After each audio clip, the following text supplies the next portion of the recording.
nyo. Kabi-kabila yung anak diyan. Ano yung anak? Isa mga anak ng 30, isa mga anak ng 60, isa mga anak ng 100. Di ba? Tama yun, no? Mga anak 100. Aba, ay kadami naman church nun. Purihin ng Panginoon. Kaya sa Israel, lalo na nasa Israel pa, napaka bulag ang mata ng mga Israelita. Bulag. Nakakita. Nakamulat din naman nakakita. Ipag-intercede sa prayer ninyo, yung mga Israelite, yung mga employer. Lord, nag-intercede ko po ito, Panginoon. Mamaya, iiyak ka na. Open your mouth. Mag-umpisa ka sa flesh. Tapos sa flesh ka mag-umpisa. Ibig sabihin, kuya, mamaya, palakas na palakas, mamaya, iiyak ka na. Pero, umpisa mo na sa stop. Pagka umiyak ka na, daman-daman mo yung danasin ng isang nagpo-groaning na masakta, gumagano ka talaga, nagpo-groaning. Pag nanganganak naman, talagang medyo parang bubuka ka. Oh, hello. Hallelujah. Yung bishop sa Pilipinas, kami mag-o-ordain. Pagkakuha na, nagpo-groaning. Bago magsimula, nagpo-groaning o kaya magtatrabe. Pag nagtrabe, ibig sabihin, nire-raise up talaga siyang, nire-raise up siya ng bishop o ng Panginoon. Nire-raise up sa minister. Ganun po yun. Kaya sa inyong church, pag may nagpo-groaning, magtatrabe, may nire-raise up si Lord na manggagawa dito. Nagagamitan ng Panginoon. Hallelujah. So, okay. Ang significance po for salvation, Romans 10:1. Then, of course, prayer for Israel. Then, healing of the land. 2 Chronicles 7:14. It is healing for the land. And then next, for revival. Acts 1:13-14. Acts 2:1-43. For revival and effective evangelism. Kaya pupunta kayo sa mga takana o mga kuwan dyan, mga katabi ninyo, very effective. Ang dami po namin napatanggap dito sa Israel. Hallelujah. Pati mga Hudyo po, mga kapatid, bumibigay sa amin. Last night na lamang nakipag-fellowship kami sa mga Hudyo. Mga kuwan yun, mga pito pong Hudyo. Puro mga siga, mga lalaki, mga employer Tapos, mayroong Pilipina na nandun din. Ako, alam niyo mga kapatid, bumigay yung 3 Pilipina, yung mga Hudyo nakatungangan ganun. Sa nangyayari, hindi nila maintindihan. Ano ginawa namin?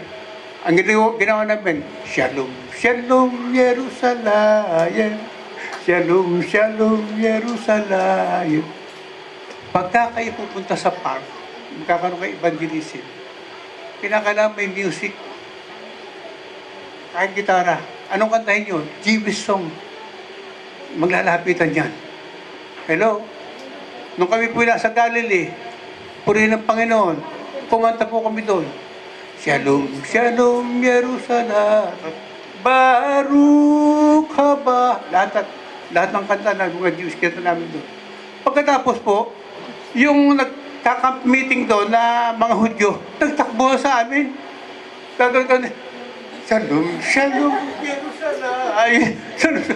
Sumasayaw. Pagkatapos, lumalapit sa amin. Paglalapit sa amin, tumatapon. Gumagano yung mga Hudyo. Paglalapit, gustong hipuin yung gitara, tumatapon. So, mayroon tayong protective ng ating Panginoon. Gear.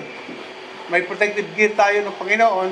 Kaya yung shield na yun, mga kapatid, hindi makakapenetrate kung ikaw may sasaktan ka, hindi makakapenetrate. Pero, nangyari po sa amin yun, mga kapatid.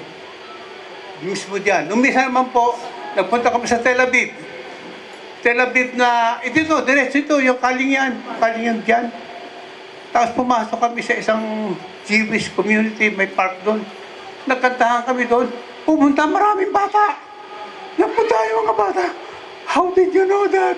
How did you know? Sabi niya, nakikinig sila ng music. Hello? Oh, paano ngayon yan? Pagka nag-evangelism o sa park, may kanta. Miski kanta na makaka-attract na eh. Hello? Hello? So you do your part for the Israelites. You know? Masasama na rin yung mga Pinay doon o mga kababayan natin. Pero you have done your part. Okay, kasi bawal dito talaga yung mag-evangelize ka ng mga Hudyo eh. Bawal dito sa Israel eh. Pero in your little room, sa mga flat, pwede ninyong ipag-pray yun. Hindi kayo pagbabawalan nun. Kaya dapat matuto tayo ng proclaiming prayer. Oh, do you know what is proclaiming prayer? Proclaiming prayer is a prayer using the Word of God. Using the Word of God intended for that person na pinag-pray. Ano ba ganito? Lord, your Word says, I exhort therefore that person for prayer, supplication, intercession, giving of thanks be made for all men, for king and for all that are in authority, that we may live a quiet and peaceable life in all godliness and honesty. For this is good and acceptable unto God, who will have all men desire to be saved and come to the knowledge of truth. Lord, I pray and I supplicate unto you, Lord, for the Prime Minister of Israel, Benjamin Netanyahu, together with his family, together, Lord, with his cabinet member and the respective family and the members of the Knesset Parliament. Lord, all Israel Defense Forces, Lord, the police contingent of this land, Lord, Lord, all the Jewish people residing in this place, Lord, in the name of Jesus, I ask you, oh Lord, to open their eyes, oh Lord. Hello! That they may not, yun ang mga proclaiming prayer, ganon. You are using the Word of God as your basis for prayer for them. Lord, you said you call unto me and I will answer thee and show thee the great and mighty things which thou knowest not. Amen! Use kayo ng Word of God. Kaya yung inyong mga sinasampot na, halimbawa, nagtanim kayo. Oo, isang bahay yan. Tinanim nyo, nagtanim kayo sa bahay yan. Malaking pinigay nyo yan. Kinakailangan kayo mayroong Word of God. Kung walang Word of God yun, not effective. Emotion lang ang gumana sa inyo yan. Oh. Pero, kaya yung mga ganun, may sa prosperity, kinakailangan may Word of God yun. Mayroon pa sabi niya, if whatsoever ye shall ask in my name, I will do it. Sabi ni Jesus Christ. No? So that the Father may be glorified in heaven. Tapos sabi niya, if you ask anything in my name, I will do it. Lord Jesus, do it now, do it now, do it now, do it now. Ganun ang proclaiming prayer. Using the Word of God as your basis in prayer. Hallelujah. And then, why? Because you are spreading the Word. You are giving it to the Lord. Yung Word of God is quick and powerful and sharper than any two-edged sword. Amen. Piercing even the dividing asunder of soul and spirit, joint and marrow, and it is a discerner of soul and intent of the heart. That is the Word of God. And if you pray the proclaiming prayer, you are as if you are preaching the Word of God. Hallelujah. Yun. Hallelujah. Sabi mo, Lord, gusto ko rin nun, Panginoon, ng proclaiming prayer. Paano pag-umpisa niyan? Mag-start ka na ngayon na mag-search ng scriptures. Okay, mabuti pa.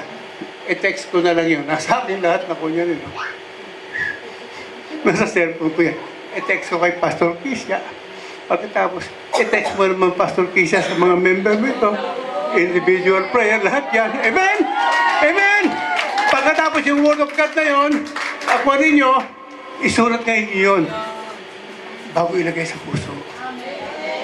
And then you spread it to the Lord.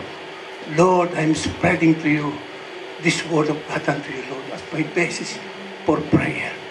Sabihin mo lahat yung mga prayer. And then, claim. Claim the item. Hello? Claim the item. Lord, ito ang basis ko para mag-hook ito. Ganun. Kasi,